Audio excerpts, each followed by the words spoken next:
Uribe, Petro, FARC, vuélvanse a sentar. Continúa el debate sobre si fue buena o mala la reforma a la JEP surgida del inverosímil pacto político celebrado, en presencia de la FARC y del Polo, entre los senadores Álvaro Uribe, Gustavo Petro y miembros de los partidos Verde, de la U y Cambio Radical. Mientras columnistas como Laura Gil, Cecilia Orozco y Ramiro Bejarano se manifestaron en contra, voces autorizadas en el tema del acuerdo de paz, como las del jefe del equipo negociador del gobierno, Humberto de la Calle, y del jurista Rodrigo Uprimni, lo apoyaron con entusiasmos variables. Para de la Calle, la fórmula adoptada es conveniente, porque al incluir nuevos magistrados en la JEP y al establecer garantías frente a las incriminaciones ficticias se le da mayor solidez a lo pactado. Y además aleja el fantasma de que, en el futuro, se desbarate la JEP, aludiendo al hecho de que Uribe se comprometió a no introducirle más modificaciones al proyecto que está en curso. Para Uprimni, en cambio, el proyecto es malo e inconstitucional, pues el Congreso modificaría unilateralmente el acuerdo de paz, lo cual viola el acto legislativo N. Grados 2 de 2017, que dio estabilidad a ese acuerdo por 12 años. Pero, paradójicamente, agrega, este proyecto malo e inconstitucional podría tener efectos positivos si hace parte de un pacto público y serio de todas las fuerzas políticas, incluida la FARC, para implementar, con ajustes que no toquen su esencia, el acuerdo de paz. En mi opinión, ahí está el meollo del asunto. El pacto es malo porque no fue concertado con las FARC, el otro signatario del acuerdo de paz. Y sin ellas no podía aprobarse porque más o menos equivalía a casarse sin pedirle el consentimiento al novio. Pero el hecho de que se hubiera producido esa reunión de 7 horas entre Uribe y todas las fuerzas políticas, incluida la FARC, en la que, en lugar de insultos se intercambiaron opiniones y se trató de construir un acuerdo, es un comienzo positivo en el camino de abrir ese diálogo político que hizo tanta falta profundizar entre los partidarios del no y del sí hace 2 años, cuando el gobierno perdió el plebiscito. Pero, entonces, hacerlo era virtualmente imposible porque para Uribe el verdadero enemigo era Santos y no las FARC, y él no estaba dispuesto a facilitarle el triunfo de haber logrado la paz.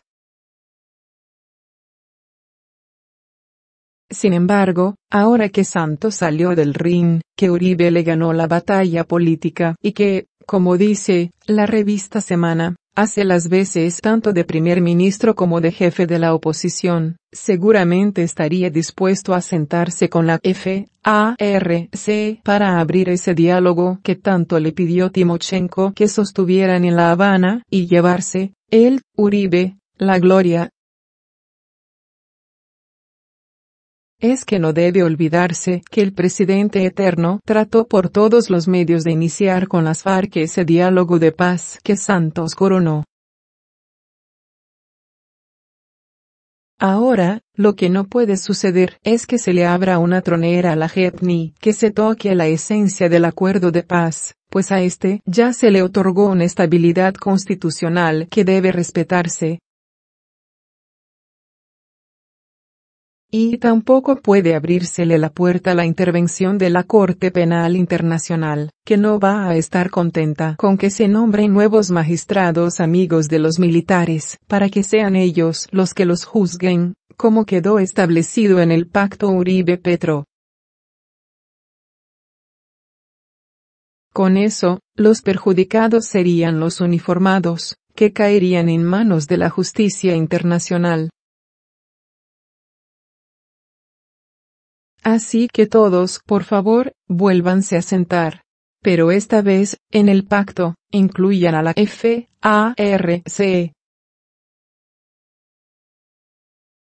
Últimas noticias de hoy. Colombia 24 horas/vertical. No todo lo de Duque es malo. No todo es malo en este gobierno. Y hay que decirlo. La entrevista que el alto consejero para el posconflicto, Emilio Archila, le dio a la revista Semana es una prueba de que algunos funcionarios que el presidente Duque ha nombrado están comprometidos con llevar a buen término el proceso de paz, cumplir la palabra empeñada entre el Estado y las FARC, y sacar adelante el Acuerdo de La Habana. Este alto consejero, que reemplazó en sus funciones a Rafael Pardo, sostiene, por ejemplo, que el presidente no solo cumplirá con lo pactado, sino que, además, ve una oportunidad de cerrar las brechas en las zonas históricamente más afectadas por la violencia. Ello quiere decir, doctor Archila, que Duque va a impulsar la reforma rural integral acordada en La Habana. Y, si es así, ¿por qué el gobierno parece querer permitir que dicho proyecto duerme en el Congreso? El sueño de los justos. Archila agrega que el presidente sabe que él votó por el sí en el plebiscito de paz y eso lo ve como una ventaja. Añade que Duque dijo que el cumplimiento del acuerdo, en lo sustancial, se debe hacer con o sin acuerdos, que ninguna de las reformas constitucionales que Duque ha presentado toca una sola coma de lo que se pactó, que en cada uno de los frentes del acuerdo saben la ruta que se debe seguir, que tienen claro que la estabilización de las zonas más afectadas por la violencia se dará en un lapso más o menos de 10 años, que ese tiempo les permitirá acabar con las condiciones que permiten reciclar la violencia, que la visita a Pondores que Duque les hizo a las ex-FARC fue espiritualmente muy impresionante, que el presidente respondió todas las 20 preguntas que tenían los ex-guerrilleros, que durante el encuentro Joaquín Gómez le dijo que era muy esperanzador y que quedaban con gran ilusión. Que la comunidad internacional siente tranquilidad con la seriedad del presidente, que el mensaje que transmitió en su visita él ya lo había hecho público, y es que se va a cumplir el acuerdo de paz con las FARC, que el Consejo de Seguridad apoyó de manera unánime el proceso, que este tiene un significado para los colombianos, pero también para el mundo. Que la implementación tiene un número de frentes muy amplio y ahora están tratando de entender hasta dónde llegó, mirar qué se debe hacer en cada uno y planear ejecuciones durante los próximos años, y que la identificación de dificultades presupuestales no es una manera de excusar que no se va a cumplir.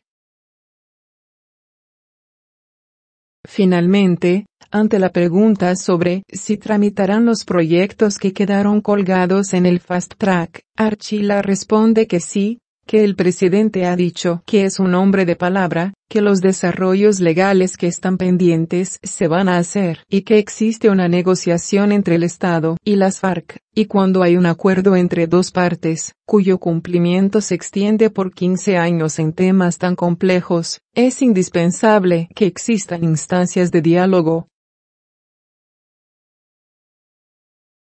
Qué distintas y reconfortantes suenan estas palabras del nuevo zar del posconflicto si se comparan con los gritos proferidos por la senadora Paloma Valencia en el sentido de que ganó el no, y ganó el presidente que representaba el no. ¿Y saben dónde las gritó? En una reunión privada cuyos asistentes eran, entre otros, los senadores Álvaro Uribe, Carlos Antonio Lozada del partido FARC, Iván Cepeda, Gustavo Petro, Roy Barreras, Angélica Lozano y Paloma Valencia.